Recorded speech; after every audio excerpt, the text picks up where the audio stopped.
প্ৰিয় দৰ্শক, আজিৰ সময়ত জ্ঞানী মানুহক চিনাক্ত কৰাটো কঠিন, কিন্তু ভাগৱত গীতাৰ মতে জ্ঞানী পুৰুষক এই তিনিটা গুণৰ দ্বাৰা চিনাক্ত কৰিব পাৰি।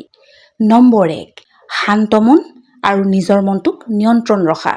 যাৰ মন শান্ত, তেওঁক পৃথিৱীৰ কোনো পৰিস্থিতিয়ে কেতিয়াও বিচলিত কৰিব নোৱাৰে।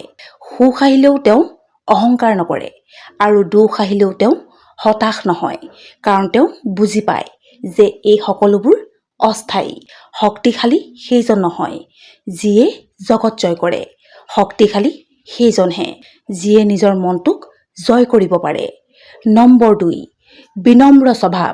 সঁচা জ্ঞানে কেতিয়াও মনলৈ অহংকাৰ নানে, ই মানুহক আৰু অধিক বিনম্ৰহে কৰি তোলে। অহংকাৰ জ্ঞানৰ চিন নহয়, বিনম্ৰতাহে হৈছে জ্ঞানৰ পৰিচয়। নম্বৰ 3, তেওঁ সিদ্ধান্ত সত্য আৰু বিবেকৰ আধাৰত লয়। যেতিয়া সিদ্ধান্ত সত্য আৰু বিবেকৰ ওপৰত লোৱা হয়, তেতিয়া ভুল হোৱাৰ সম্ভাৱনা বহুত কম হয়। জ্ঞানী মানুহে কাম কৰে, কিন্তু ফলৰ ওপৰত আশা নকৰে। তেওঁ মানুহক ভাল পায়, কিন্তু নিৰ্ভৰশীল নহয়। তেওঁ মানুহক সহায় কৰে, কিন্তু তাৰ বিনিময় নিবিচাৰে।